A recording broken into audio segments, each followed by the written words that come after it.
Kenya के साम्राज्यवाद विरोधी नेता जोमो केन्याटा का एक प्रसिद्ध कथन है, जब ईसाई मिशनरी अफ्रीका आए तो उनके पास बाइबल थी और हमारे पास जमीन।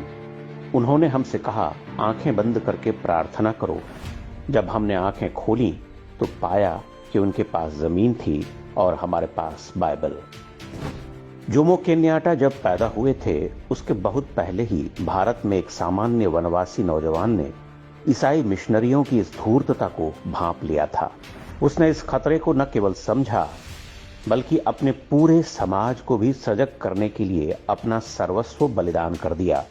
लोग उन्हें बिरसा मुंडा के नाम से जानते हैं। जनजातीय हिंदू समाज आज बिरसा मुंडा को भगवान की तरह पूजता है, क्योंकि वही थे जिन्होंने लगभग 150 वर्ष पूर्व जनजातीय समाज और उनकी हजारों वर्ष प्राचीन संस्कृति को ईसाई मिशनरियों की गिद्ध दृष्टि से बचा लिया था। झारखंड, ओडिशा से लेकर छत्तीसगढ़ और आंध्र प्रदेश तक हम ईसाई धर्मांतरण का जो नंगा नाच देखते हैं, अगर बिरसा मुंडा न होते तो वो काम 100 साल पहले ही पूरा हो चुका होता। आज जहां पर झारखंड राज्य है, वह कभी बंगाल प्रेसिडेंसी का हिस्सा हुआ करता था। यहां रांची के पास लोहरदग्गा जिले में 15 नवंबर वर्ष 1875 को बिरसा मुंडा का जन्म हुआ था। वो बृहस्पतिवार का दिन था, इसलिए माता पिता ने उनका नाम बिरसा रखा। बिरसा पढ़ने लिखने में बहुत तेज थे, इसलिए गांव के स्कूल के बाद उनका नाम ईसाई मिशनरी स्कूल में लिखवा दिया गया। मिशनरी स्कूल में प्रवेश के लिए ईसाई बनना आवश्यक था। बिरसा मुंडा का भी धर्मांतरण कर दिया गया और वो बिरसा मुंडा से बिरसा डेविड बन गए। स्कूल में ही बिरसा समझ गए कि ईसाई मिशनरी जनजातियों की संस्कृति को नष्ट करना और जंगलों की जमीन हड़पना चाहती हैं। बिरसा ने मिशनरी स्कूल और ईसाई मजहब दोनों का त्याग कर दिया और वापस अपने मूल धर्म को अपना लिया।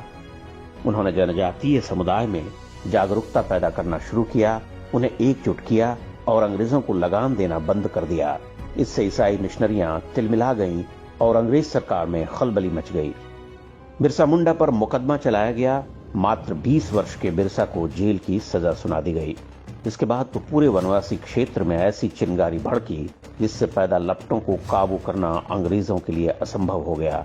बिरसा ने इस क्रांति का नाम उल गुलान रखा, जिसका अर्थ होता है भारी कोहराम। बिरसा मुंडा की अगुवाई में तीर कमान से लैस वनवासियों ने अंग्रेज सरकार की नाक में दम कर दिया। उन्होंने बड़ी संख्या में अंग्रेज अफसरों और सिपाहियों को मौत के घाट उतार दिया।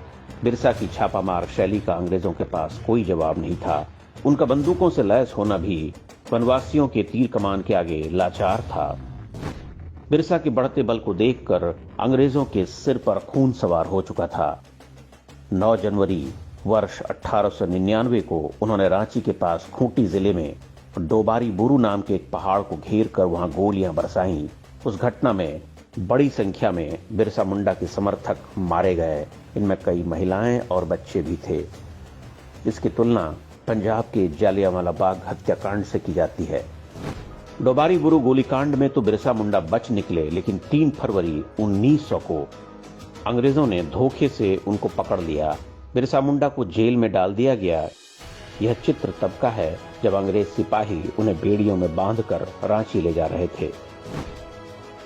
जेल में 9 जून वर्ष 1900 को लगभग 24 वर्ष की उम्र में बिरसा की मृत्यु हो गई। अंग्रेजों ने कहा मौत हैजे से हुई है, लेकिन माना जाता है कि उन्हें खाने में आर्सेनिक जहर दिया गया था। पूरे 13 वर्ष तक बिरसा मुंडा ने वनवासी क्षेत्रों में अंग्रेजों और ईसाई मिशनरियों की चूल्हे हिलाकर रख दी। उन्होंने जो जागृति पैदा की, उसका प्रभाव यहाँ के समाज पर देखा जा सकता है। बिरसा ने जनजातीय समाज में सुधार के लिए कुछ नियम बनाए थे। इन्हें बिरसायत पंथ कहा जाता है। उन्होंने लोगों से अपील की थी, शराब और मांस से दूर रहो, सिंह बोगा अर्थात सूर्य देवता की पूजा करो, गाय की हत्या मत करो, तुलसी की पूजा करो। ये सब वही बातें हैं जो सनातन धर्म की पहचान है। बिरसा मुंडा ने जिन विधर्मी शत्रुओं से आजीवन संघर्ष किया, वो आज भी अपने अभियान में जुटे हुए हैं। यह दुर्भाग्य है कि बिरसा मुंडा का नाम लेने वाले कई लोग भी आज ईसाई मिशनरियों की कठपुतली बन चुके हैं। पहले अंग्रेजों ने और स्वतंत्रता के बाद कांग्रेसी सरकारों ने बिरसा मुंडा के साथ शत्रुता का व्यवहार जारी रखा। उनकी वीरता की कहानियां स्कूली पाठ्यक्रम से गायब कर दी गईं या एक दो पैराग्राफ में समेट दी गईं। उन्हें केवल जनजातियों के नायक के रूप में चित्रित किया गया, जबकि बिरसा मुंडा का स्थान भारतीय इतिहास के उन महानायकों में से है जिन्होंने देश और समाज के लिए अपना सर्वस्व बलिदान कर दिया। बिरसा मुंडा ने उल गुलाम की जो मशाल जलाई, उसे आगे ले जाने का दायित्व हम सबका है, जब तक कि उन ईसाई मिशनरियों का संपूर्ण विनाश न हो जाए जिनके विरुद्ध बिरसा मुंडा ने क्रांति का बिगुल फूंका था।